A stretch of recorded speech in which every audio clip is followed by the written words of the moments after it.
오늘 12월 첫 주 12월 3일 하나님 말씀은 누가복음 12장을 보시겠습니다.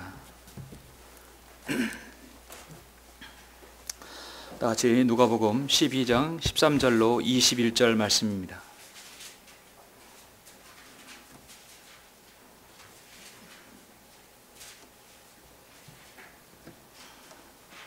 주님께서 비유로 하신 말씀 중에 한 부분을 저는 오늘 설교를 하고자 합니다. 누가복음 12장 13절로 21절 봉독해 올리겠습니다. 그러자 무리 가운데서 한 사람이 주께 말씀드리기를, 선생님, 내 형제에게 말씀하셔서 유산을 나와 함께 나누라 하소서라고 하니, 주께서 그에게 말씀하시기를, 이 사람아, 누가 나를 너희 위에 재판관이나 재산 나누는 사람으로 세웠느냐라고 하시니라. 또 그들에게 말씀하시기를, 주의하고 탐심을 조심하라. 이는 사람의 생명이 자기가 소유한 것에 풍부함에 있지 않음이라고 하시고, 한 가지 비유로 그들에게 말씀하시기를, 어떤 부자의 땅이 수확을 많이 내는지라. 그가 속으로 생각하여 말하기를, 내 곡식을 쌓아둘 곳이 없으니 내가 어떻게 할까 하고 말하기를, 내가 이렇게 하리라. 내 곡간들을 헐고 더 큰 것으로 지어서 거기에 나는 모든 곡물과 물건들을 쌓아두리라. 그리고 나서 내 혼에게 말하기를, 내 혼아, 내가 여러 해 동안 쓸 물건을 많이 쌓아두었으니 편히 쉬고 먹고 마시고 즐거워하라 하리라 하였느니라. 그러나 하나님께서 그에게 말씀하시기를, 너 어리석은 자야, 오늘 밤 내 혼을 내게서 앗아 가리니 그러면 내가 장만하는 것들이 누구의 것이 되겠느냐 하시니라. 그러므로 자신을 위하여는 보물을 쌓아두고 하나님 앞에 부여하지 못한 자는 다 이러하니라고 하시더라. 아멘. 주님께서 비유로 하신 귀한 말씀입니다. 오늘 이 말씀을 위해서 잠시 기도드리겠습니다.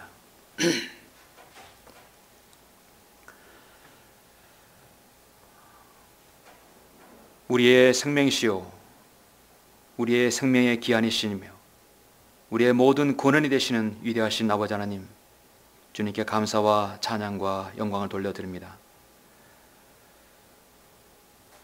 하나님 앞에 죄인이었으며 죽으면 영원히 지옥에서 형벌을 당할 수밖에 없는 위천하고 우둔한 인생들을 주님의 보혈로 구원하여 주시고 하나님의 자녀로 삼아주심을 감사합니다. 이제는 우리가 주님께 소망을 두며 우리 주 예수 그리스도의 다시 오심의 그 기다림 가운데서 주님을 섬기고 있습니다. 하나님께서 올해 저희들에게 바른 말씀을 허락해 주시고 말씀에 기초한 이 지역교회에서 주님을 섬길 수 있도록 인도해 주심을 감사합니다. 우리가 사는 것은 의식주뿐만 아니라 하나님의 말씀으로도 살아야 합니다. 우리는 한 주의 첫날을 온전한 하나님의 말씀으로 살기 위해서 이렇게 아버지 안에 모였고 영과 진리로 경배드리고 있습니다. 여기 있는 모든 지체들이, 또 이 말씀을 듣는 모든 성도들이 하나님의 말씀으로 인하여 다시 한번 다져지고 생의 소망을 오직 주님께 두며 자신의 인생의 전부가 이 땅에 사는 모든 것이 아니라 하나님의 말씀 가운데 있다는 사실을 알 수 있도록 이 시간 아버지 하나님, 우리 마음을 다 격려시켜 주시고 또 고무시켜 주시길 원합니다. 제가 말씀을 전할 때 하나님께서 저에게 주신 말씀 그대로 전하게 해주시고 성령님께서 우리 마음을 다 헤아려서 아버지 하나님 마음판에 잘 새겨서 온전히 주님을 위해서 남은 생을 잘 드렸을 수 있는 모든 성도님들 될 수 있도록 인도해 주시길 원합니다. 오늘의 귀한 말씀 제가 잘 풀어서 성도들에게 제시할 수 있도록 우리 모두를 성령님께서 관장해 주시고 또 인도해 주시길 원합니다. 주 예수 그리스도 이름으로 기도드렸습니다. 아멘. 오늘 말씀 제목은 인생의 길목에 서서라는 제목으로 설교하고자 합니다. 인생의 길목에 서서. 길목이란 말은 저도 몰랐는데 말씀을 준비하면서 아는 것은 길목버선이란 말의 준말이라고 합니다. 길목버선이란 말이 이제 순수 우리말이죠. 원래 이 길목은 큰 길에서 좁은 길로 들어가는 그 어귀, 또 길의 중요한 통로가 되는 어귀, 한마디로 길이 다른 길로 바뀌는 중요한 순간, 그 어떤 터닝 포인트가 되겠죠. 또 다른 말로 어떤 시기에서 다른 시기로 넘어가는 때를 비유적으로 이루는 말입니다. 꼭 길이 아니더라도 우리 여러분의 인생 행로에서 변환이 되는 그 시점을 얘기할 수 있죠. 인생의 길목이라는 것은 중요한 어떤 여러분 인생의 방향의 전환점이 있는 그 순간일 것입니다. 여러분의 인생에 있어서 어느 순간에 여러분 인생의 행로가 완전히 바뀌었습니까? 또 지금 여러분 바뀌고 있습니까? 우리 모든 개인이나 가정은 어떤 사건 사고를 통해서 또 중요한 가정의 중대사, 뭐 결혼이라든지 또 새로운 직장을 얻는다든지 사업을 시작했다든지 또 새로운 일을 시작했다든지 가정과 개인과 여러 가지 일에 걸쳐서 새로운 일에 접어들 때 여러분 그 길목에 섰다라고 여러분 말씀드리고 싶습니다. 많은 사람들은 인생의 길목에 서서 변환점을 찾지 못하고 그냥 그런 대로 또 살아가고 있습니다. 그럼 그 인생은 변화가 없는 것이죠. 여러분은 여러분의 인생의 길목에 서서 무엇인가 변화를 여러분 가져야 한다고 또 변화가 있어야 된다고 여러분 생각하십니까? 그 변화되지 못하는 이유가 사람들이 착각 속에 산다는 것이죠. 많은 사람들이 사실 착각이란 이 두 단어를 모른 채 착각한다고 합니다. 저도 사실 많은 그 인생의 여러 부분을 거치면서 착각을 한 적이 있었어요. 일반적으로 꼬마들은 울며 떼쓰면 다 되는 줄 알고 착각을 하죠. 근데 부모가 다 들어주면 그 아이는 교육을 버리는 것이죠.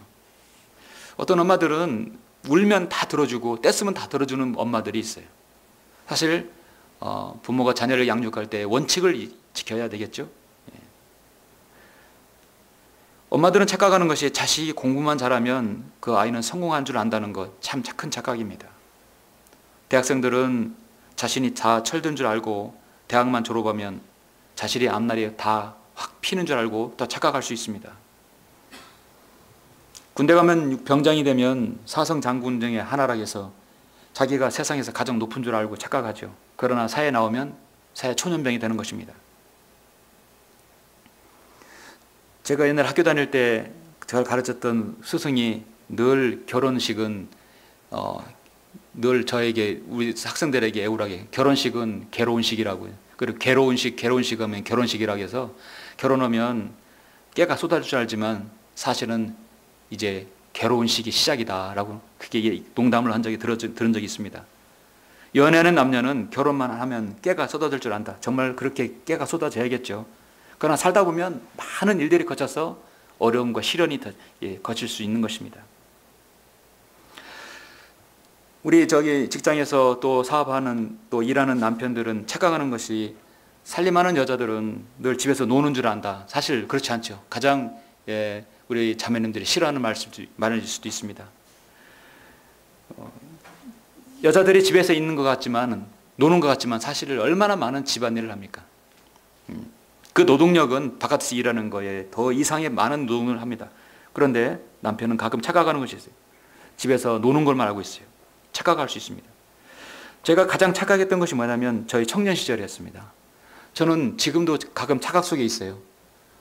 제가 20대 23살과 24살 군대 졸업하고 나서 군대 제대하고 나서가 지금 벌써 한 거의 27년이 지났는데 그때 23살, 4살 때의 기억이 아직도 생생한데 아직도 제 마음은 제가 20대 청년으로 생각하고 있어요.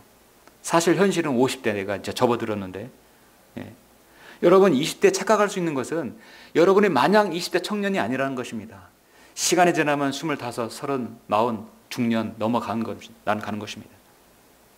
저도 청년 시절 그랬어요. 내 인생은 항상 20대라 생각했거든요. 그런데 오늘 훌쩍 가버리고 말았습니다. 우리가 복음을 전할 때 여러분의 젊음과 여러분의 청춘은 언제까지나 지속될 줄도 아냐? 결코 지속될 수 없다. 시간이 지나면 우리 연수는 70이요 강간은 80이어도 그 연수의 힘은 수고와 슬픔이니 그것이 곧 끊어지면 우리가 멀리 날아간다고 성경은 말씀하고 있습니다. 누구에게나 어떤 인생을 가치 있게 허비하지 않고 살아갈 기회가 다 있습니다. 그러나 대다수의 사람들은 그런 기회를 놓치고 맙니다. 인생을 허비하고 난 아직 청춘이야. 난 아직 젊어. 난 아직 지식이 쓸만해. 난 아직 세상에서 나를 필요로 해. 그게 계속 지속되지는 않는다는 것이죠. 그런데 세상에서 가장 크게 착각하는 사람이 하나 있어요. 바로 오늘 본문 말씀입니다. 이 어리석은 부자입니다. 자신이 가지고 있는 것, 소산은, 자신이 가지고 있는 재산이 인생의 전부라고 생각하는 사람, 이 세상에서 가장 착각하는 사람이. 그래서 성경은 그 착각한 사람을 우리 주님께서는 너 어리석은 자야라고 성경은 말씀합니다. 원래 이 어리석은 부자에 대해서 비유를 할 때 이 본문 말씀을 보시면 대부분 이 16절부터 12장 16절부터 제시를 하죠. 한 가지 비유로 그들에게 말씀하시기를 이렇게 제시하는데, 실제적으로는 이 비유를 들은 이유가 바로 주님께 주여라고 부르지 않고 선생님이라고 부른 이 한 사람, 이 나름대로 가진 건 있다는 이 사람 때문에 주님께서 비유를 들어서 말씀하시고 있습니다. 오늘 말씀은 이 비유를 들어서 이 어리석은 부자가 착각한 것은 무엇인가? 이 어리석은 부자가 간과한 것은 무엇인가? 반드시 기억해야 할 것이 무엇인가? 우리가 오늘 말씀을 통해서 다시 한번 우리 자신의 인생에 대해 숙고하는 시간을 가졌으면 합니다. 서늘한 바람에 옷깃을 여미는 계절이 왔습니다. 가을에 오색 단풍이 다 물든 것이 다 떨어지고 앙상한 가지만 이제 남고 있습니다. 겨울의 길목에서 여러분은 이제 무엇을 어떻게 생각하십니까? 가을에 이렇게 단풍이 다 떨어지고 나면 쌀쌀한 바람이 불면 나뭇가지 흔들리고 운치가 있다기보다도 왠지 쓸쓸하죠. 그 화려했던 벚꽃 다 떨어지고 그 초록의 그 실록이 다 지고 실록이 다 우거져서 단풍이 되고 단풍이 다 떨어지고 앙상한 가지만 남으면 마치 우리 인생에서 봄, 여름, 가을, 겨울 마지막 부분을 보는 것 같습니다. 역시 우리도 사계절이 뚜렷하기 때문에 우리나라는 그런 것을 확실히 볼 수 있습니다. 인생은 걸어가는 그림자라 했습니다. 화려한 배우도 언젠가는 다 무대 위를 떠날 때가 있습니다. 인생이란 화려한 불꽃놀이다. 여러분 어디서 들어본 적이 없으십니까? 이런 말씀? 저는 제가 처음 한 말 같아요. 왜냐하면 인생은 화려한 불꽃놀이다. 고등학교 시절에 야구를 했는데, 제가 한 게 아니라 학교가 야구를 해서 고교 야구를 하게 되면 이제 결승전이라든 준결승 가면 고3도 다 서울로 잠실구장에 갑니다. 그래서 응원을 해요. 그래서 응원해서 우승을 해서 이제 야구에서 우승을 하면 그 재단에서 불꽃놀이를 합니다. 돈이 많기 때문에 운동장에다가 탁 준비해서 불꽃놀이를 1시간 반 동안 합니다. 얼마나 화려한 불꽃놀이가 있습니까? 그래서 1시간 반 동안 그 휘황찬란한 하늘을 보고 난 다음에 잠시 후면 하늘에서 뭐 막 떨어져요. 하얀 쇠 조각, 종이 조각이 떨어지는 거예요. 우수수 떨어지는 거예요. 그 촛불을 쏘아 올렸던 것이 다 타다 남은 재덩어리, 나무 조각, 이런 플라스틱 조각들이 하늘에서 우수수 떨어집니다. 우리 모든 인생은 다 화려한 인생이 있었어요. 잘 나갈 때 있었어요. 그러나 그것이 언제까지나 지속되지 않는다는 사실. 그 인생은 화려한 불꽃놀이 같다. 결국 떨어지는 것은 다 남은 종이 조각 외에는 없습니다. 그럴 때 우리는 죽음이라는 것을 생각해 볼 수 있습니다. 저는 지금 다국어 전도지 죽음 이후라는 제목으로 지금 글을 쓰고 있는데, 우리 정서가 아니라 외국인 정서상의 입장에서 써야 되기 때문에 아주 신중하게 쓰고 있어요. 어떤 방편으로 그들에게 마음이 다가갈까? 과연 그들의 논리적인 사고방식이라든지 일본이라든지 중국 사람들, 또 영어권에서는 어떤 식으로 죽음 이후라는 것을 그들에게 알리기 위해서 무엇이 필요한가 참 고심이 되더라고요. 지금 원고를 쓰고 있는데요. 인생은 죽음 앞에서 모두 다 숙연해집니다. 그래서 잔치집에 가는 것보다 초상집에 가는 게 더 좋다고 했어요. 전도서 7장 2절에서 보면 초상집에 가는 것이 잔치집에 가는 것보다 더 낫다. 나으니 이는 그것이 모든 사람의 마지막이며 살아있는 사람이 그것을 자기의 마음에 유념할 것이기 때문이라 했습니다. 초상집에 가면 나도 언젠간 떠나겠지, 나도 언젠간 땅에 묻겠지, 그러면서 자신의 인생을 되돌아볼 기회가 있죠. 그러면 그때 더 복음을 전하기도 쉽고 구령하기 좋아요. 그런데 잔칫날, 무슨 잔치, 특히 결혼식 날 어떻게 복음 전하기 쉽습니까? 그런데 결혼식 날도 사실 복음을 전해야겠죠. 이 화려한 날이 가면 언젠가 우리도 중년이 가고 노년이 온다는 걸 말씀드려야겠죠. 인생의 길목에서 오늘 본문을 통해서 우리가 한번 자신을 돌아봐야 될 순간이 오게 될 것입니다. 또 온 사람도 있을 것입니다. 오늘 본문을 통해서 3가지를 한번 돌아보기를 원합니다. 인생의 길목에서 첫 번째, 지나온 생을 되돌아봐라. 나는 나에게 가치 있는 생이 있었던 것인가? 네. 가치 있는 삶은 무엇인가를 한번 돌아보는 것입니다. 지금 한 관원, 이 사람이 주님께 다가와서 지금 13절에서 15절 보시니까 묻습니다. 자, 보니까 그러자 무리 가운데 한 사람이 주께 말씀드리기를, 근데 이 사람은 질문 자체가 벌써 주님께 선생님이라고 했어요. 랍비여, 선생님이라고 했습니다. 주여라고 부르지 않았어요. 일단 이 사람은 자신의 육신에 있는 것들, 그것을 만족을 위해서 사는 사람입니다. 결코 하나님을 주라 부르지 않았어요. 선생님, 내 형제에게 말씀하셔서 유산을 나와 함께 나누라 하셔서, 왜 그걸 주님께 말씀드리는 거죠? 이 사람은 주께서 그에게 말씀하시기를, 이 사람아, 누가 나를 너희 위에 재판관이나 재산 나누는 사람으로 세웠느냐? 또 그들에게 말씀하시기를, 주의하고 탐심을 조심하라. 이는 사람의 생명이 자기가 소유한 것의 풍부함에 있지 않음이라. 여러분, 핵심적인 말씀이에요. 사람의 생명이 자기가 소유한 것이 것의 풍부함에 있지 않음이라. 오늘날 가진 거 많은 사람들이 영안실에 가기 직전에 중환자실에서 생을 연명하기 위해서 병원 침대에 누워있는 그 사람들은 자신의 생명이 소유한 것이 있지 않다는 것 아주 뼈저리게 느낄 것입니다. 그 사람의 가장 중요한 것은 돈보다도 건강일 것입니다. 사람의 생명은 그가 소유한 데 있지 않다. 부동산이 많거나 곡간, 곡식, 아니면 재산 상속받은 것, 그게 중요한 게 아니라는 것이죠. 여러분, 주님을 알기 전에 가장 가치 있다고 생각하는 것이 무엇이었습니까? 여러분의 어떤 취미나 재산 목록 1호가 있었겠죠. 야고보서 4장 13절에 보면, 이자보라 오늘이나 내일 우리가 어느 성으로 가서 거기서 1년쯤 지내며 사고 팔아 수익을 올리려는 자들이여. 너희가 내일 일어날 일을 알지 못하나니 너희 생명이 무엇이냐? 잠깐 보이다 사라지는 안견이라. 오히려 너희가 주께서 원하시면 우리가 살겠고 또 이것이나 저것을 할 수 있으리라. 안개와 같은 인생에서 가장 귀한 것이 무엇입니까?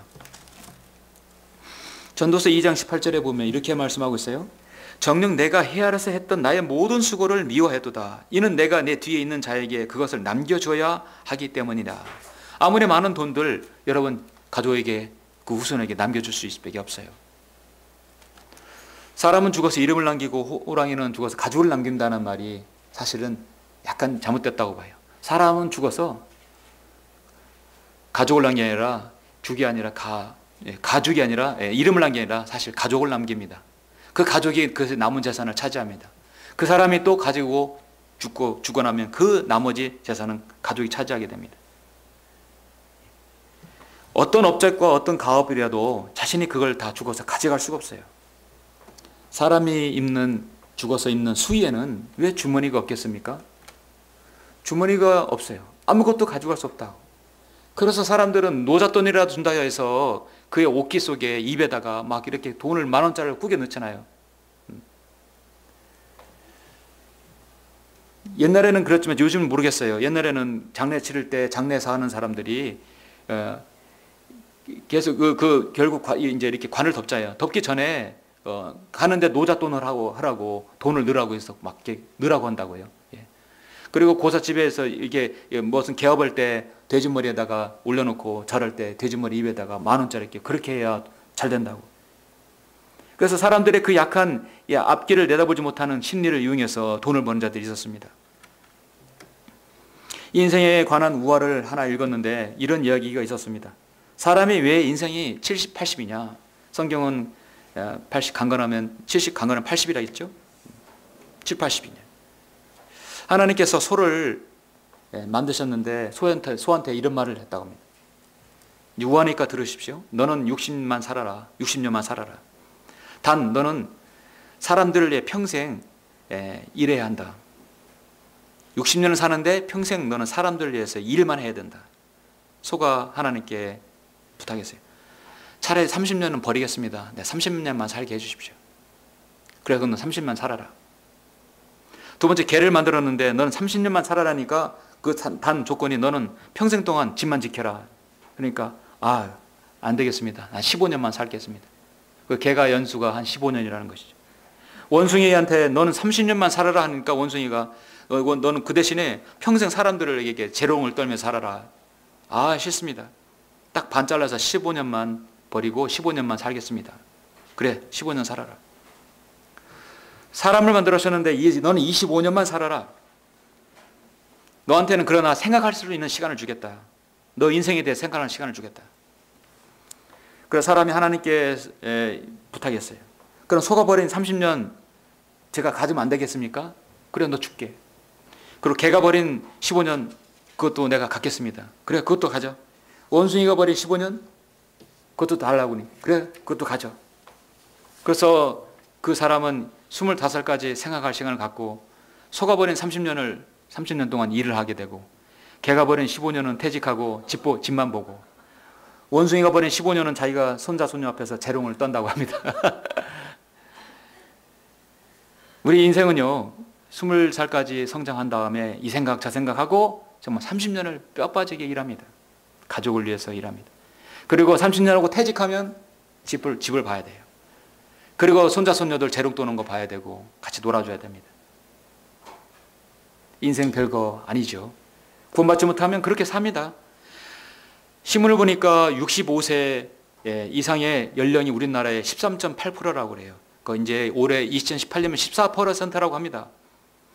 유엔이 한 나라의 인구가 7%가 65세 이상이라면 한다면 노령화 사회, 14%면 초고령화 사회라고 합니다. 그러니까 우리 사회에 10명 중에 걸어다니면 거의 1명, 2명은 다 노인이라는 얘기예요. 전남은 21.4%가 노인입니다. 10명 중에 2명이고, 경남 합천은 36.4%입니다. 10명 중에 3, 4명은 노인입니다. 그래서 노령, 실버 산업, 그러니까 잘 되는 건 요양병원밖에 없어요. 그래서 일본을 그렇게 지금 쭉쭉 따라가고 있어요. 이 노령화 사회에 과연 이 한국 사회에 무엇이 필요한가? 그들은 열심히 일했고 퇴직하고 그런 뒤를 보르지 않고 앞만 보고 달렸어요. 요즘에 이제 베이비 붐 세대, 1958년 세대, 58년, 60년 그 세대도 지금은 이제 거의 60을 넘어가고 있습니다. 나라를 위해서, 가족을 위해서, 사회를 위해서 평생 들었지만 이제 남는 것이 없는 것입니다. 이런 노령화에서 필요한 것은 사실 그들에게 복음이고, 그들이 할 일이 없다고 할 때 정말 하나님의 말씀을 들고 나아갔을 때 민족의 복음화에 앞장서야 되는데 정말 안타까운 상황입니다. 사람은 의지를 통해서만 사는 것이 아니라 하나님의 말씀으로 살아야 한다고 마가복음, 누가복음 4장에서 분명히 말씀하고 있습니다. 인생은 돈에 있지 않습니다. 자아 성취에 있지 않고 정치적인 권세에 있지도 않고 학문과 철학 속에 있지도 않습니다. 우리는 수많은 사람들이 돈과 자아 성취와 정치, 그 다음에 권력, 명예, 학문과 철학, 그런 많은 가진 사람들이 결국 그 노년의 생이 얼마나 비참했는지를 많은 것들을 그냥 볼 수 있습니다. 그래서 성경은 사람의 생명이 자기가 소유한 것에 있지 않다는 것을 먼저 보라는 것이죠. 인생의 길목에 서서 두 번째는 당신은 지금 무엇을 걱정하고 있는가? 여러분, 우리가 지금 걱정하고 기도해야 할 것은 무엇인가? 여기니 어리석고 착각하는 이 사람은 무엇을 걱정하고 있습니까?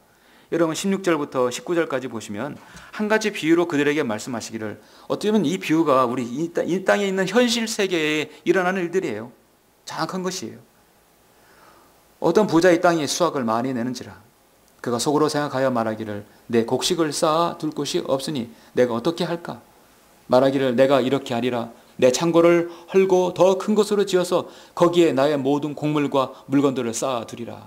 그리고 나서 내 혼에게 말하기를, 내 혼아, 내가 여러 해 동안 쓸 물건들을 많이 쌓아 두었으니 편히 쉬고 먹고 마시고 즐거워하라 하리라 하였느니라.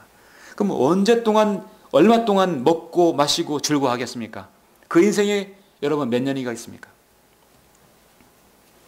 저는 목회를 하면서 이 목회하는 사역을 돕기 위해서 약간 다른 잡을 오전에 새벽에 한 적이 있었는데, 한때는 창고를 많이 진 적도 있어요. 그런데 창고를 왜 짓냐? 사업이 발전되고 더 커지니까 냉장고도 하나 더 만들어야 되고 이것도 하나 더 재야 되고 계속해서 확장하는 거예요. 근데 그 확장은 끝이 없더라고요. 그 사업이 발전되면 더 큰 건물을 사야 되고, 그 건물을 사야 되면 더 큰 또 건물을 다른 걸 인수해야 되고, 끝이 없어요. 인간의 욕심은 열을 가지면 열 하나 갖고 싶은 것입니다. 마치 인간의 이런 모든 욕심은 소금물을 들이키는 것과 같다 말씀드리고 싶습니다. 소금물은 마시면 그때 해소가 되지만 또 갈증이 나는 거예요. 사람들은 겨울이 되면 월동 준비를 합니다. 특히 우리나라는 김장 문화가 있죠. 김장 해서 숙성시켜서 먹습니다. 옛날에는 연탄을 쌓아뒀지만 지금 연탄은 쌓지 않죠. 아직까지 연탄 떼는 분도 계시지만, 자, 배추와 물을 땅속에도 묻고 문묵지도 붙이고 소미물을 꺼내고 여러분 월동 준비를 합니다. 시에서는 언덕길에 모래암에 연암과 칼슘도 준비해서 눈 피해를 대비합니다. 정작 중요한 것은 자신의 인생의 겨울을 준비하지 않고 있어요. 인생은 봄, 여름, 가을, 겨울처럼 유년기, 청소년기, 장년기가 있고 노년기가 있습니다. 생의 마지막을 보낼 시기가 다 다가옵니다. 그런데 무엇을 걱정하고 있는가? 사람들은 자신의 앞에 의식주를 위해서 더 많은 것들을 쌓아두고 더 많은 것들을 준비하라고 그것에만 바쁘게 분주하고 돌아다니고 있습니다. 아까 노년의 인생이 많다, 노년의 인생이 지금 이게 초고령화 사회로 접어들면서 노인들이 노인정에서 또 여러 곳에서 쉴 곳 없어서 적적하게 생을 보내는 걸 보면 정말 가슴이 아프고 마음이 아파요. 이 노년의 인생에서 하나님 말씀을 더 많이 알고 더 많이 깨닫고 더 많은 그런 말씀에서 더 깨어 있으면 이 사회가 좀 더 그들을 통해서 복음이 전파되고 그 인생의 연륜을 통해서 또 진리가 전파될 수 있을 텐데, 그 무의미한 생을 보내는 그 노년의 층이 정말 안타깝습니다.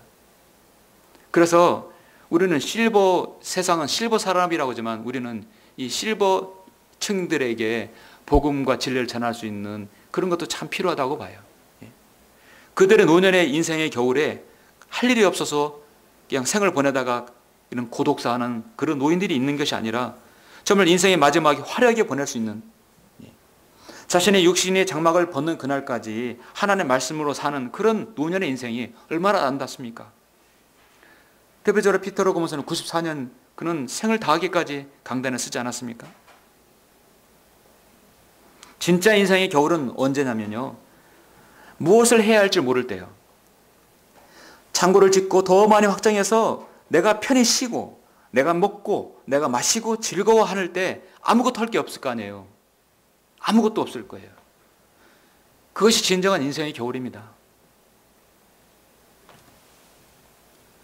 나이 60에, 나이 70, 80에 넘어가기까지 할 일이 있고 건강하고 복음을 전하고 진리를 알고 주님을 바로 섬기는, 그때는 인생의 겨울이 아니라 인생의 청춘이라고 하는 것입니다. 진정한 인생의 겨울은 자신의 모든 것을 다 이루어서 할 일 없고 먹고 마시고 즐거워하고 세상에 죄를 질 때, 그건 진정한 인생의 겨울을 맞이할 수 있습니다. 우리나라는 자살률이 세계 최고의 수준입니다. 20대 사망 원인이 자살률이고 노년층도 자살이 그렇게 많아요. 마지막으로 살려달라는 그 마지막 호소를 이 사회에서 그걸 들어줄 수가 없습니다. 살려달라는 마지막 호소, 그들의 그 외침을 들어줄 때는 바로 성경적인 신약교회입니다. 그들이 왜 자살해야 하는지를, 그걸 막을 길은요, 이 사회의 자살 예방 캠페인이 아니라 바로 교회이고 하나님 말씀입니다. 지난주에 저는 주중에 한번 꼭 같이 클럽에 가서 운동을 하는 사람을 이제 알고 있는데, 일주일에 한 번씩 이제 가서 운동을 하면 그 사람을 꼭 봅니다. 그런데 너무너무 후회되고 저 자신을 자책하고, 했어야 되는데 정말 그런 일이 있었어요. 목요일 날 이 사람이 외지에 갔다가 천안에 돌아오는 길에 교통사고로, 나이가 한 55세 되는데 아주 젊습니다. 그런데 교통사고로 갑자기 죽었다는 말을 들었습니다. 운동도 참 잘하고 이렇게 인사도 하고 안면이 있는 사람이었는데, 그런데 한 번도 제가 이 사람에게 복음을 못 전했어요. 운동으로 갔을 때는 이렇게 운동하는 것에 집중해야 되는데 전도지를 주기가 참 곤란해요. 이게 어떤 이게 시선이 흐려지고 사람들이 좀 꺼려고. 그래서 운동 그 클럽에 가면 복음 전하기가 상당히 좀 어려운 것 같아요. 따로 사석에서 복음을 전해야 되지. 또 그렇게 또 했었는데, 근데 이 사람이 갑작스레 세상을 떠난 겁니다. 곧 교통사고 나서 죽었다고 그래요. 너무 생생하고 바로 다음날 볼 것 같은 그 사람이었는데, 그래서 어떻게 교통사고를 나느냐 이제 계속 물었는데 답변이 정확한 그 사고 경위가 안 나오는 거예요. 대답을 못 하는 거예요. 어제야 알았습니다. 교통사고가 아니라 자살이었다. 알고 보니까 주식으로 해서 모든 걸 다 탕진하고 집뿐만 아니라 모든 걸 다 탕진해서 거기에서 그 후회와 회한으로 인해서 자살을 했다는 것입니다. 그렇게 생생한 사람, 겉보기엔 멀쩡해 보여도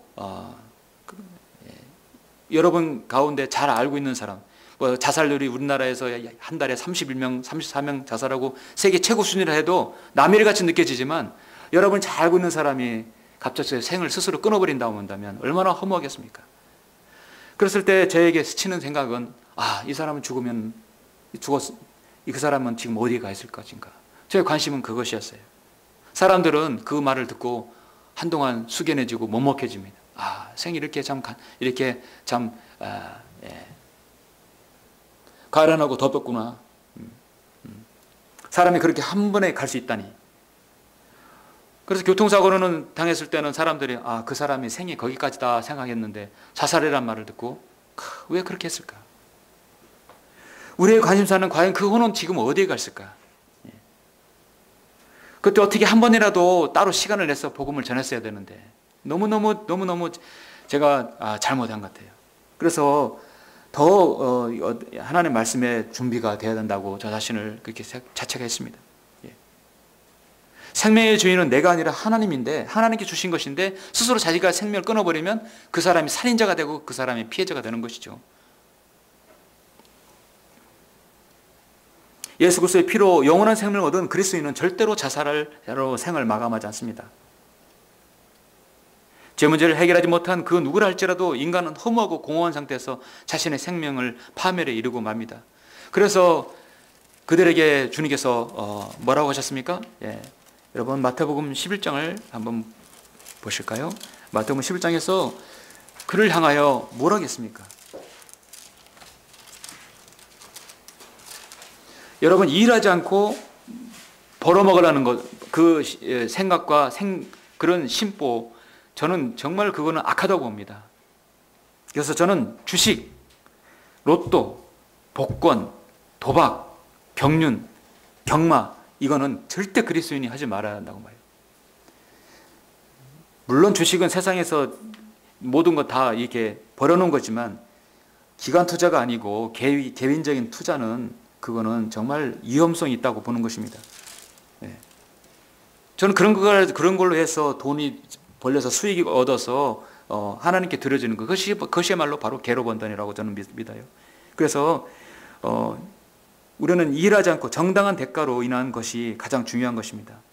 주님께서는 마음의 상처와 회한과 정말 스스로 생을 끊어버리고 싶은 그런 심정이 있는 그 사람까지도 주님은 품어주시는 것입니다. 수고하고 무거운 짐진 다들아 다 내게로 오라. 그러면 내가 너에게 쉼을 주리라. 나는 마음이 온유하고 겸손하니 내 멍에를 메고 나에게서 배우라. 그러면 너희가 너희 혼에 쉼을 얻으리라. 이는 내 멍에는 쉽고 내 짐은 가볍기 때문이라고 하시더라. 당장 생이 깝깝하고 무엇이 어떻게 해야 할지 알지 못하고 힘들어도 주님 앞에 나오면 그 무거운 짐을 주님께서 덜어주신다겠습니다. 무거운 짐진 자들아 다 내게로, 내가 너에게 힘을 주리라 했습니다. 여러분도 주님을 알기 전에 갈보리 십자가에서 여러분의 죄를 모든 것 다 없애지기 전에, 그 사실을 알기 전에는 여러분도 많은 무거운 짐들이 있었죠. 그 무거운 짐들을 다 주님 앞에 내려놓지 않았습니까? 인생의 길목에 서서 우리가 다시 한번 생각해 볼 것은 세 번째, 너의 창조주를 기억하라. 창조주를 기억하라는 것입니다. 계속해서 누가복음 12장 20절 보시면 21절, 그러나 하나님께서 그에게 말씀하시기를 지금 주님께서 이 어리석은 자에게 주지 않은 건 바로 그거예요. 너 인생에서 중요한 건 그게 아니다. 너의 창조주를 기억하라는 얘기죠. 너 어리석은 자야. 착각하지 마라. 오늘 밤 내 오늘 내게서 앗아가려니 그러면 내가 장만한 것들이 누구의 것이 되겠느냐고 하시니라. 그러므로 자신을 위하여는 보물을 쌓아두고 하나님 앞에 부유하지 못한 자는 다 이러하니라. 하나님 앞에 부유하지 못한 자가 다 그러하겠습니다. 왜 삭개오는 자신 가진 거 다 있었는데도 왜 예수님께서 자신의 마을에 왔을 때 그 뽕나무 곁에 올라가서 주님을 보기를 원했을까요? 무엇이 부족하다고? 그는 세금 거두는 자였고 그는 부정이 하나도 없었습니다. 떵떵거리고 살았을 것이에요. 남들보다 좋은 옷, 좋은 음식들, 좋은 집에 살았을 것입니다. 무엇이 부족하다고 창피를 무릅쓰고 키가 작은 그가 왜 뽕나무에 올라가서 주님을 보기를 원했을까? 부족한 것이 있기 때문입니다. 자신이 채울 수 없는 것이 있기 때문입니다. 여러분 주 예수 그리스도를 여러분 안에 채우면 절대로 목마르지 않고 절대로 배고프지 않습니다. 그래서 주님께서는 나는 생명의 빵이요 나는 생명수라겠어요. 배고프지 않고 목마르지 않다는 얘기는 여러분에게 어떤 탐심이 생기지 않는다는 얘기죠. 더 이상 뭔가 바라지 않아요. 디모데전서 6장 말씀처럼 우리에게 먹는 것, 입을 것, 여러분 의지로 하나님께서 그때 먹을 것 해결해 주신다면 우리는 더 이상 필요한 거 없습니다. 정말 우리는 그래요. 예. 남한테 비단지고 내가 일해서 벌어먹고 산다고 한다면 그것이야말로 저는 가장 큰 행복이라고 보는 것입니다. 그런데 생활이 너무 힘든 거죠. 삶이 힘들어요. 예. 그렇기 때문에 그 힘든 삶을 이겨나가기 위해서 때론 분주하게 되고 때론 여러분 주님을 잘 섬기지 못할 수도 있어요. 그것이 안타까운 것입니다. 당장 의식을 해결할 문제가 더 급한 것이 있기 때문입니다. 그래서 우리가 주님께 기도하는 것은 기본적으로 우리 그리스도인에게 필요한 것들을 주님께서 채워주시라는 것입니다. 제가 늘 여러분을 위해서 기도하는 건 바로 그것이에요. 우리가 세상에 아무것도 가지고 온 것이 없으며 아무것도 가지고 갈 수 없는 것이 분명하니 우리에게 먹을 것과 입을 것이 있으면 이것들로 만족할 것이니라. 그렇죠? 나머지는 무엇입니까? 나머지는 다른 사람의 인생에 풍요함을 주는 거예요. 복음과 진리를 전하는 것. 여러분 그것이 정말 얼마나 부유한 인생입니까? 그러나 부유하게 되고자 하는 자들은 유혹과 올무와 여러 가지 어리석고 해로운 정욕에 빠진다겠어요. 주식을 하고 도박을 하고 경륜을 하고 했을 때 1,000만 원, 1억 원을 땄다고 하시죠. 그러면 그 사람이 그걸 거기서 끝낼 것 같습니까? 1억을 따면 2억을 따고 싶고 더 많은 걸 따고 싶어요. 욕심이 끝이 없는 거예요. 그 안에 예수 그리스도께서 채워지지 않으면 끝이 없는 것입니다. 결국 갈 때까지 가는 것이요. 솔로몬처럼 갈 때까지 가는 것이죠. 창조주 하나님을 기억해야 한다는 것이죠. 전도서 12장 1절에서 너는 너 어리석은 자야 정신 차려라. 너는 이제 너의 젊은 날에 곧 재앙의 날이 이르지 않고 나에게는 즐거움이 없다고 말할 해가 가까이 오기 전에 너의 창조주를 기억하라. 하나님께서는 욥기서를 통해서 보면 심지어 구름과 작은 물방울, 여러분 하늘의 번개, 그다음에 바람, 모든 건 다 하나님께서 관장하시고 만드셨다고 말씀하고 있어요. 인간이 우연이라고 하고도 자연재해라고 하는 모든 것들, 폭풍, 천둥, 서리, 이슬, 하늘에 내리는 눈, 그가 물방울을 작게 만드시나니 그 물방울들이 그 수증기대로 비로 쏟아지느니라. 구름은 수증기를 물방울로 만들어 사람 위에 많이 떨어뜨리노다. 그래서 이 결국 이 36장, 38장을 통해서 자연을 관장하신 하나님을 우리가 생각한다면 우리는 날씨에 관한 불평이 없어야 된다는 것이죠. 결론은 날씨는 하나님께서 관장하신다. 세상 사람들은 날씨가 자신이 원하지 않는다 해서 스스로 욕을 뱉고 누구를 욕하고 그럽니다. 그러나 우리 그리스도인은 날씨에 대해서는 불평하지 말아야 되겠죠. 하나님께서 하시는 것이다. 세상에는 모든 동식물들 먹이사슬 하나님께서 관장하십니다. 저는요, 이 어리석은 부자가 마지막 깨달을 것은 너의 창조주를 기억하라고 해야 되는데, 그러면 이 창조를 기억하라는 말씀이 전도서 12장 1절에 나오죠. 근데 저는 이 말씀이 늘 퀘스천이었어요. 너는 이제 너의 젊은 날에 곧 재앙의 날에 이르지 않고 나에게는 즐거움이 없다고 말할 해가 가까이 오기 전에 너의 창조를 기억하라. 이 젊은 날은 어느 때를 말하는가? 성경에서 말씀하는 부자는 과연 자신이 얼마 있어야 부자가 되는가? 그래서 저는 이 부분을 이제 깨달았어요. 여러분 젊은 날은 나이가 20대, 21살, 27살. 제가 한참 나의 젊음은 끝이 없다. 나의 젊음은 항상 지속될 것이다. 23살, 그 착각할 나이라고 생각하십니까? 언제 젊음이라고 생각하십니까? 로마의 정치가 카토라는 사람이 80세가 되었는데 그리스어를 배우기 시작했다고 합니다. 이제 유명한 정치가였으니까 사람들이 알려지게 됐죠. 내가 80살에 그리스어를 배웠다. 그러자 그 친구는 카토를 놀리면서 아니 그 나이에 왜 그 어려운 그리스어를 배우느냐. 카토가 대답하기를 오늘이 내게 남은 날 중에 가장 젊은 날이라네. 제가 이 말을 그 글을 읽고 깨달은 것은 현재 우리 남은 인생이 5년이든 10년이든 언제가 될지 몰라도 남은 인생의 첫날이죠. 오늘이. 그죠? 나의 남은 인생의 첫날이고 나의 남은 인생의 가장 젊은 날이라는 얘기예요. 그럼 여러분의 젊은 날은 언제냐? 바로 오늘이라는 것이. 여러분 남은 생의 가장 젊은 날이 바로 오늘입니다. 여러분 남은 생의 첫날이 바로 오늘입니다. 여러분 인생에서 가장 어리고 젊을 때가 언제냐? 바로 오늘이다. 그래서 지금이라는 얘기예요. 그래서 이제 너는 너의 젊은 날에 그 재앙의 날이 이르지 않고 나에게는 즐거움이 없다고 말할 그때 오기 전에 너의 창조를 기억하라. 내일 일어날 알지 못한다겠습니다. 내일 하나님께서 여러분의 생명, 우리의 생명을 거둬갈지 어떻게 합니까?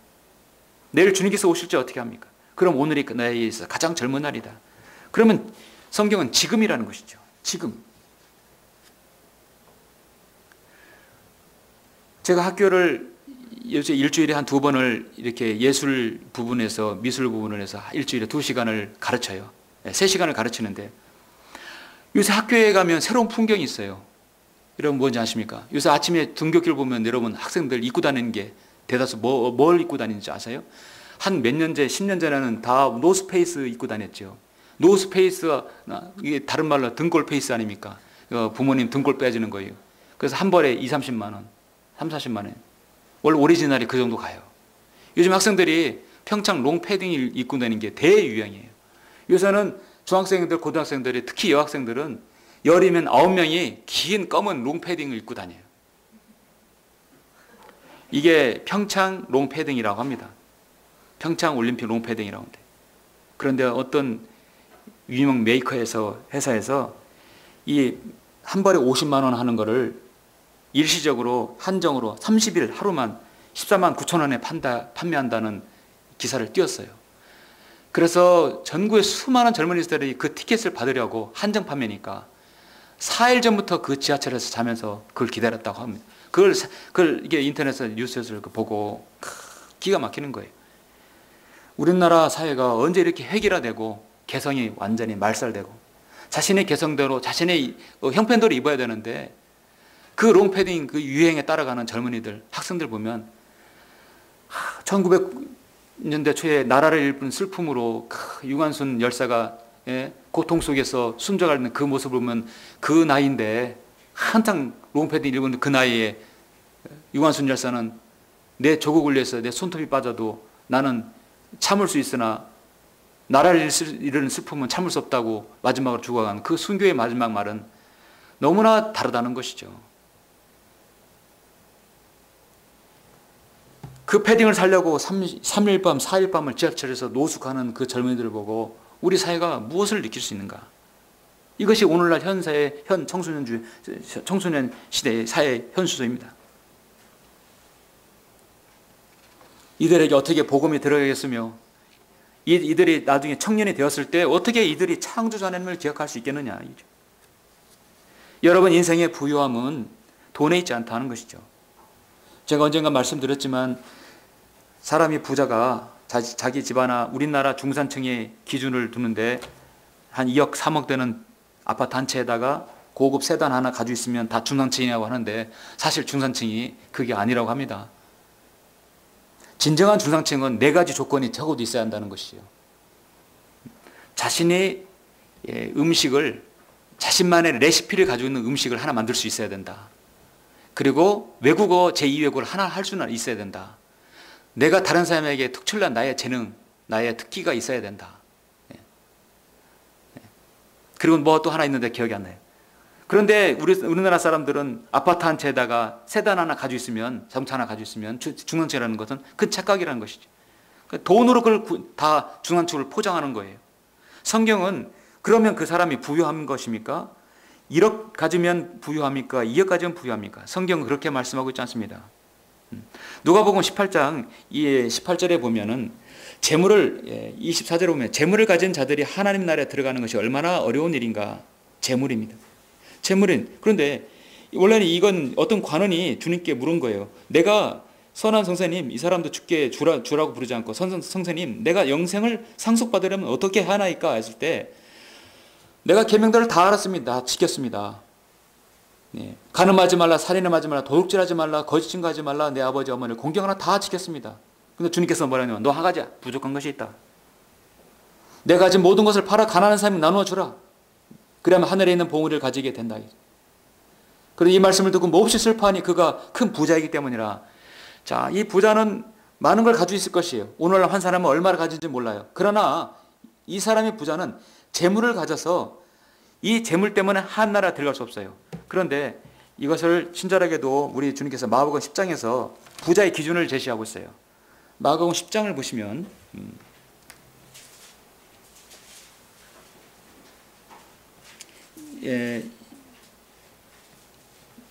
이 부자 관원이 마가복음 10장에서는 이렇게 말씀하고 있어요. 이 줄거리는 생략하고 20장 24절에서 이 말씀이 있게 돼요. 부자에 대한 기준이 제자들이 그의 말씀에 놀라더라. 그러자 예수께서 다시 대답하여 그들에게 말씀하시기를 자녀들아 재물을 신뢰하는 자들이 여러분 바로 부자가 기준이 이것입니다. 재물을 신뢰하는 자들. 이 어리석은 부자도 바로 부자예요. 재물을 신뢰하는 자들. 그 사람이 1000만원을 가졌든 100만원을 가졌든 그 사람이 무엇을 가졌든 간에 가진 것보다 하나님보다 자신이 가진 것을 더 신뢰하는 사람, 그 사람은 재물을 가진 자들이고 그게 부자다. 하나님 나라에 들어가는 것이 얼마나 어려운 일인가. 낙타가 바늘귀로 들어가는 것이 부자가 하나님의 나라에 들어가는 것보다 더 쉬우니라고 하시니니 그들이 몹시 놀라며 서로 말하기를 그러면 누가 구원을 받을 수 있는가? 누가 구원을 받을 수 있습니까? 재물보다 주님을 더 신뢰하는 사람입니다. 여러분이 가지고 있는 것 주님보다 더 신뢰하십니까? 그렇지 않죠? 여러분 어떤 것도 주님과 바꿀 수 없습니다. 여러분의 재산 목록 1호는 무엇입니까? 언제나 여러분 하나님 말씀 아니에요? 그렇죠? 재산 목록 1호죠. 하나님 말씀입니다.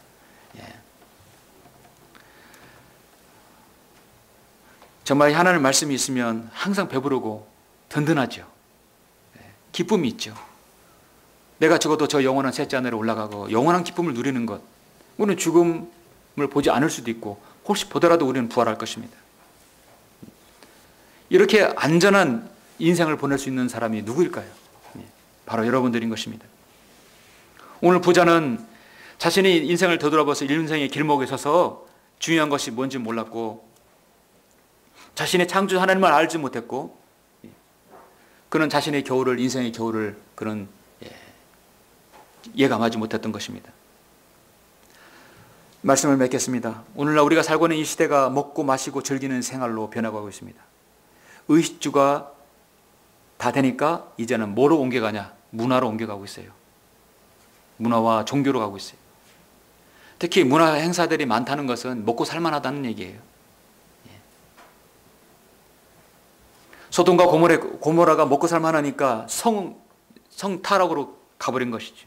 바벨론에 그랬고 이탈리아 폼페이 화산이 그랬고 폼페이가 시가 그랬습니다. 로마 제국도 그랬고 세상의 모든 나라들은 자신의 여유가 있으니까 다른 것에 죄에 눈을 돌리게 된 것입니다. 그렇게 죄를 지은 것이에요. 노아의 때도 마찬가지였습니다. 장가가고 시집가고 그들이 즐기는 것에 더 열중했었던 것입니다. 오늘 자신의 곳간을 바라보면서 더 헐고 크게 지으려는 이 어리석은 부자는 자신의 인생의 겨울을 준비하지 못했고 창조 하나님을 몰랐고 인생에서 중요한 것을 놓쳤습니다. 인생의 길목에 서서 중요한 것을 바꿔야 할 시기가 있을 것입니다. 보통 여러분 과거에는 한 60대면 정년퇴임하는데 요즘에는 정년퇴임은 50살, 40 중반도 여러분 대기업 이렇게 사무실 직원들도 40 중반 이후면은 나가려고 하질 않아요. 최고봉에 오르면 그 다음에 떨어지기 때문에 사무실에 있는 사람들은 가장 최고 직책에 오르는 걸 싫어한다고 합니다. 한 중간 이상만 있으면 좋다고. 거기에 머무르는 게 가장 좋다고 그래요. 올라가면 반드시 추락하게 돼 있기 때문입니다. 정년이 계속 짧아지고 있어요. 그리고 퇴임을 하면 할 것이 없어서 엉뚱한 데 투자한다거나 경험이 없었기 때문에 다 실패하고 마는 것이에요. 정퇴임을 은퇴라는 말을 리타이어라고 하는데요. R이면 재생이잖아요. 타이어는 뭡니까? 타이어 바뀝니다.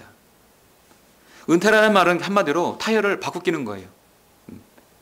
인생의 길목에 있어서 터닝을 하게 되면 한마디로 무엇을 바꿔야 합니다. 생각을 바꿔야 돼요. 인생 여행에서 인생의 바퀴를 바뀌게 되는 것은 바로 하나님의 말씀과 같이 바꿔야 되겠죠. 그래서 자신의 인생을 한번 되돌아보아서 자, 이렇게 사는 인생이 바른 인생이라면 여러분 성경적으로 하나님께서 기뻐하시는 생이라면 계속 그 길을 가시는 것이고, 아니면 내가 무엇인가를 바꿔야겠다. 내가 의지를 위해서 열심히 살았지만 내가 하나님 앞에 갔을 때 너가 나를 위해서 한 일이 무엇이냐고 물으신다면 내가 하나님 앞에 무엇이라고 대답할 것인가. 오늘 성경은 말씀합니다. 시편 39편 4절 7절에서 제가 성경을 말씀드리고 설교를 마치겠습니다. 성경은 내 마음이 내 안에 뜨거워 내가 묵상할 동안 그 불이 탔으니 그때 내가 내 혀로 말하나이다. 다윗은 인생에 대해서 이렇게 말합니다. 주여 나의 종말과 내 날들의 분량이 어떠한지 나로 알게 하시어 내가 얼마나 연약한지 알게 하소서. 자신은 일국의 왕이었고 아무것도 부족한 것이 없었어요. 많은 아내도 주셨고 많은 부귀와 권세도 주셨어요. 그러나 내가 하나님 앞에 얼마나 연약한지 알게 하소서. 이게 바로 지혜로운 인생입니다. 어리석은 부자가 아니죠. 보소서 주께서 내 날들을 손 너비만큼 주셨으므로 내 연수가 주 앞에서는 없는 것 같사오니 진실로 가장 좋은 상태에 있는 모든 사람도 다 헛될 뿐이니다.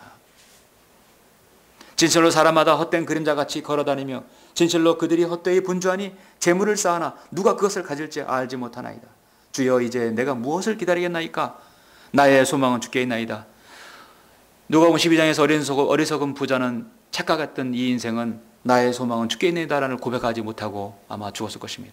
그럼 누가복음 16장에서 부자와 나사로의 비유에서 그 부자일 것입니다. 여러분은 어떤 인생을 살길 원하십니까? 여러분의 인생의 젊은 날은 바로 지금 오늘입니다. 나는 나이가 60, 70, 80, 난 나이가 30, 20이라 할지라도 여러분의 가장 젊은 날은 바로 지금 오늘인 것입니다. 여러분의 젊은 날에 창조 하나님을 기억하고 여러분의 모든 인생에서 하나님께서 관장하시고 주여 이제 내가 무엇을 기다리겠나이까? 나의 소망은 주께 있나이다. 이 고백으로 주님을 섬기시는 여러분들이 되시길 바랍니다. 기도하시겠습니다.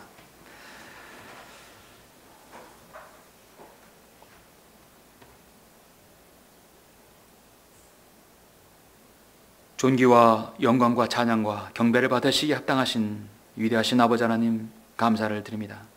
주님께서 모든 피조물로부터 찬양과 경배를 받으시기에 합당하신 분이십니다.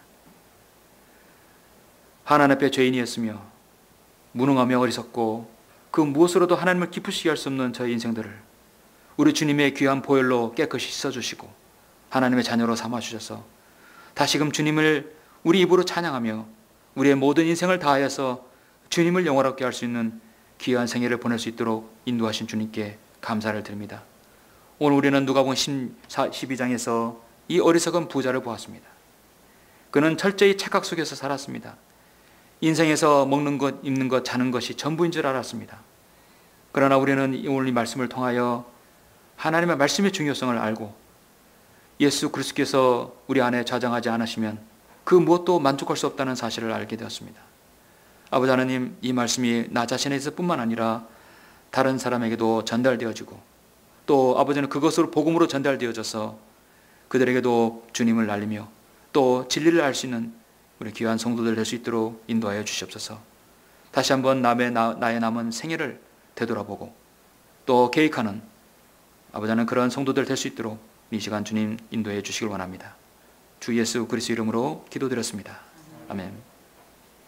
반주가 나오는 동안에 잠시 우리 말씀을 들으시고 자, 여러분 한번 되돌아보는 시간을 갖겠습니다. 하나님께서는 오늘 밤 내 오늘 내게서 찾은다 했어요. 그러면 내가 예비한 것들이 준비한 것들은 누구의 것이 되겠느냐. 이 부자는 몇 년을 준비했겠습니까? 몇 년을 편히 살라고 했겠습니까?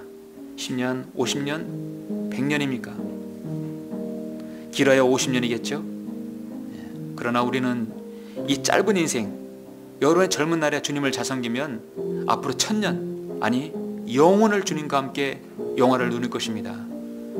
여러분 어떤 것이 선택이 현명한 선택이겠습니까? 이 짧은 인생은 우리 인생의 영혼을 위한 보험입니다. 짧은 생애 동안 주님을 잘 섬기면 주님께서 여러분의 영혼을 약속해 주고 주님을 기쁘시게 하는 생을 살 수 있습니다.